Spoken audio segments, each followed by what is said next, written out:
There is a kind of strength that doesn't announce itself.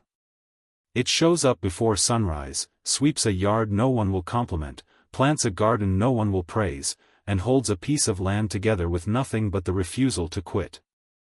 Reeve Calloway had built an empire on that same principle: 300,000 acres across Cimarron County, 12,000 head of cattle, a name that moved judges and banks without a raised voice.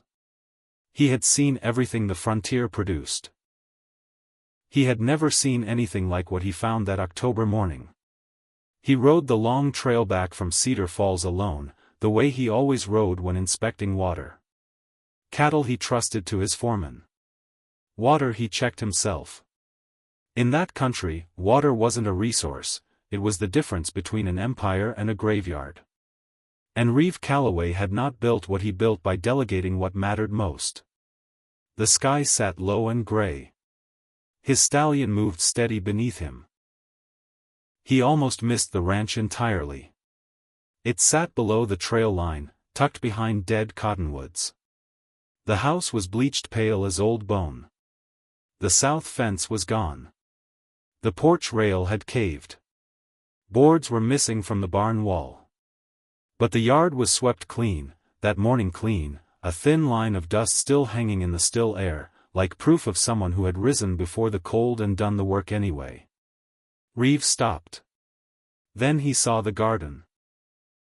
Along the eastern wall, someone had worked a strip of hard October ground into neat rows, planted with the quiet defiance of a person who intended to still be here come spring. He dismounted and told himself it was to check the well boundary.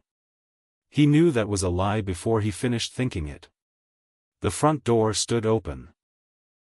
Inside, a woman lay asleep in a chair beside a cold hearth, boots on, sleeves rolled, a worn ledger book open across her knee, as if she had paused mid-counting and her body had made a different decision without her permission. He stood at the threshold and did not move.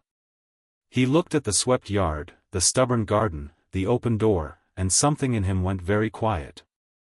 Her name was on the deed framed above the cold fireplace. Vance Homestead, registered 1869, Cimarron County, Kansas Territory. Faded paper in a cracked frame. Not decoration. Proof. She woke before he finished reading. No gasp, no scramble. Her eyes opened and found him with the flat precision of someone who had trained part of themselves to stay awake even in sleep. You're on private property. Not afraid, not angry, stating a fact. I am, Reeve said, staying in the doorway. Door was open. She closed the ledger in one motion and stood. She was perhaps 35, with the posture of someone who had spent years compensating for weight missing from the other side of things, not broken by it, just permanently recalibrated. Nora Vance. Names were fair exchange. Ran cattle. Sold the herd to keep the land. Last 2 seasons were dry. No apology in it, no invitation for sympathy, just the arithmetic of survival stated plainly. He understood. The drought years of the mid-1870s had forced small ranchers across southern Kansas into an impossible calculation: sell the livestock to hold the deed, or hold the animals and lose the land entirely. The Homestead Act of 1862 had promised free land to anyone willing to work 5 years. It had not promised rain. How long alone? Maintaining it, she said, correcting the assumption before he finished the question. Running required resources. Maintaining required only will. He looked at the collapsed fence, the garden rows, the swept yard. South fence is down, he said. I'm going to look at it.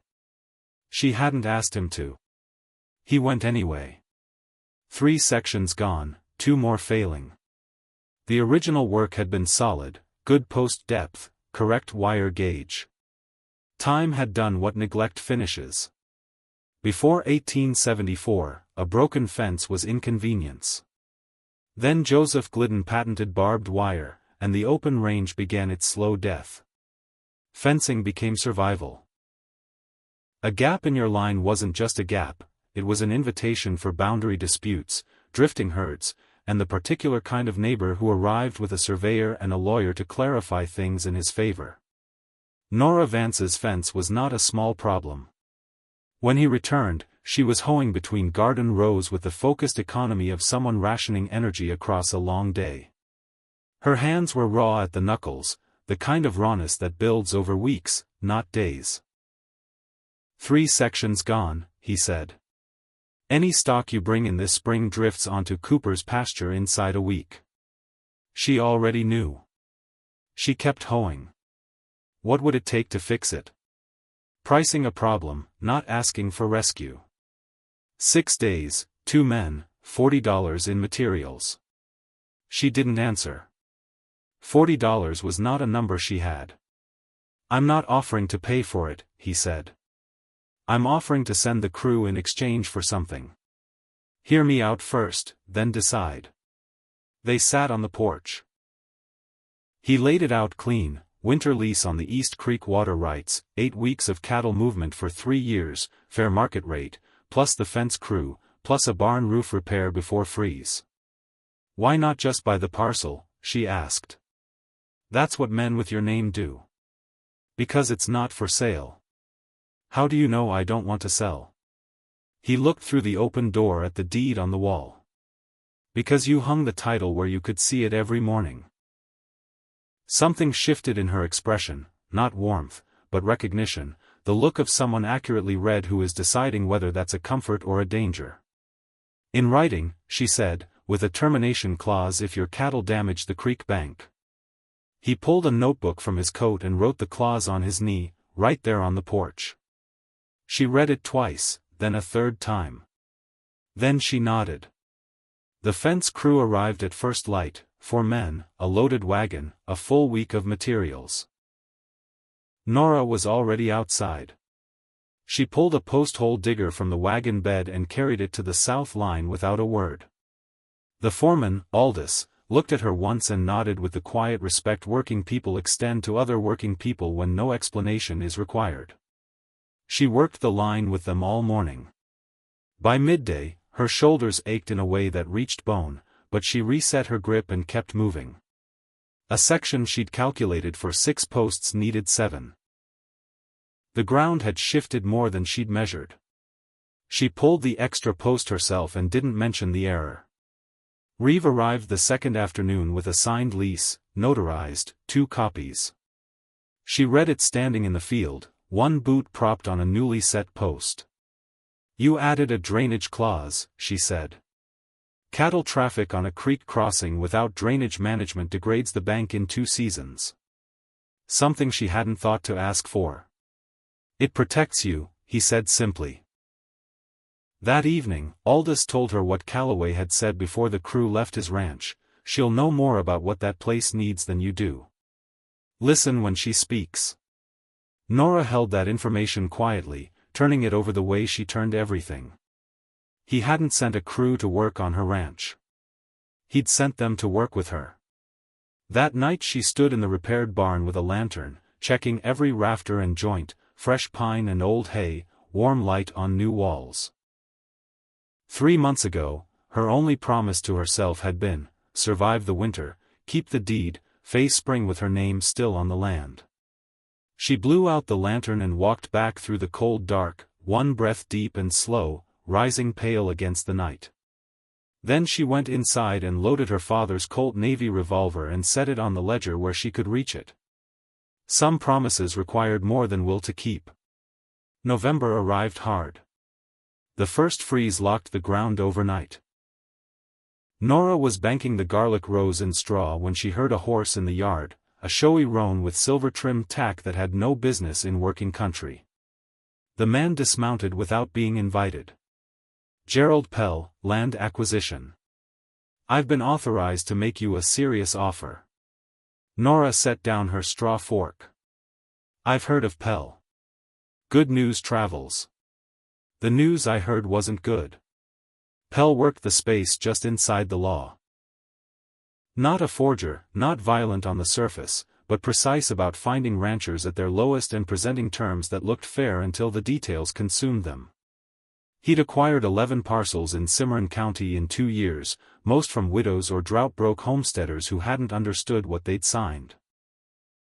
As railroad lines pushed west through Kansas, speculators moved ahead of the tracks, buying distressed land cheap and reselling it at multiples that would have seemed criminal 5 years earlier. $1,200, Pell said. Clean sale, quick close. The property is under lease. Water rights and pasture access, signed and notarized through 1880. Leaseholder is Reeve Calloway. The broad smile didn't disappear. It recalibrated, slower, colder, becoming something else entirely. Leases are paper, Miss Vance. He let the silence work. Paper's fragile in a dry winter, and this county is a long ride from the nearest law office. He tucked his document away with the unhurried confidence of a man who had done this before. I'll be back Friday. I'd suggest having a different answer ready. Nora watched until the roan disappeared over the trail line. Then she went inside and wrote in her ledger, Pell, November 4th, threat made. Explicit. Friday. She sent a rider to Calloway that same hour. Reeve arrived Thursday evening with 3 men, quietly, without announcement, the way serious people handle serious situations before they escalate. He found Nora checking the Colt at the kitchen table. He sat across from her without being invited and looked at the revolver, then at her. You know how to use it, he said. Not a question. My husband taught me before he died. She set it on the table between them.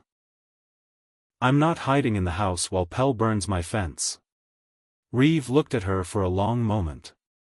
Nobody's asking you to. Friday came cold and clear. Pell arrived mid-morning with 2 riders whose coats were clean and whose eyes were not, hired men, the kind found at the edges of cattle towns, where questions about the last job weren't asked. He pulled up at the south fence line, where Reeve stood with his 3 hands. Nora stood beside him, 6 feet to his left, the Colt on her hip and her eyes level. Pell took in the scene without expression, then looked at Reeve. Calloway didn't expect you personally. I inspect my water rights personally, Reeve said. This creek runs through a property under my lease. That makes what happens here my business. Pell glanced at Nora, at the revolver, at the 3 men behind Reeve, who had the particular stillness of people who had done this before and weren't nervous about doing it again. Miss Vance has until Sunday, Pell said. The offer stands.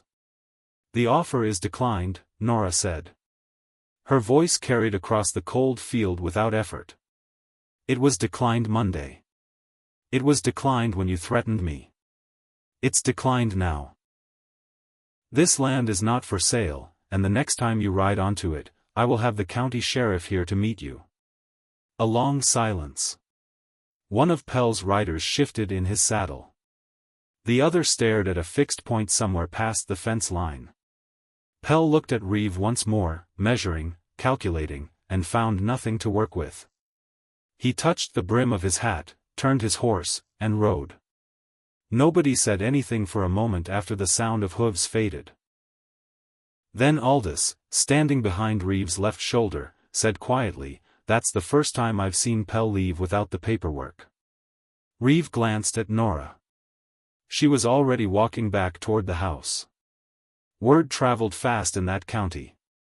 By the following week, 3 ranchers had written to the Vance place specifically to ask what had happened at the south fence line. A land broker turning away from a signed confrontation was not a common occurrence, and people who live close to the ground notice uncommon occurrences. Samuel Darrington, the county land recorder in Cedar Falls, stopped Reeve outside his office 2 weeks later. Heard Pell left the Vance property empty-handed. He did. Samuel shook his head slowly. You know what you did? Leasing from a broke widow with a failing fence. Every speculator in the territory is going to think twice before approaching a property with your name on the paperwork. That's the intention, Reeve said. Samuel looked at him over his spectacles. Most men in your position would have just bought the parcel. Most men would have, Reeve said. She didn't want to sell. Samuel was quiet for a moment, then, in 30 years of recording deeds in this county, I don't think I've seen that once. He looked down at his ledger. A rich man who takes no for an answer from a woman with nothing. He said it plainly, without ceremony, but it landed the way plain things do when they're true. Reeve rode back to the Vance ranch that afternoon and told Nora what Samuel had said. She listened with the ledger open in her lap. He's right, she said. That is unbelievable. She said it without irony, with the same directness she applied to everything. Thank you, Reeve. It was the first time she had used his given name. He didn't make anything of it, but he noticed. December settled in hard. The creek froze edge inward, slow gray plates building toward the dark center current. Reeve's cattle crossed twice a week. Nora monitored the crossings as the lease required, water level, ice conditions, bank compression, and sent weekly reports to Cedar Falls. He replied with brief, precise notes that added context to what she was tracking. It was a correspondence of facts that was, without either of them naming it, something else entirely. He arrived in person the third Thursday, ostensibly to check the crossing before the heaviest cattle movement of the season. He found her crouching at the bank, examining a section of compressed soil. Needs a branch and rock deflector here, and 3 yards upstream, she said without looking up. Slows the approach, distributes the weight.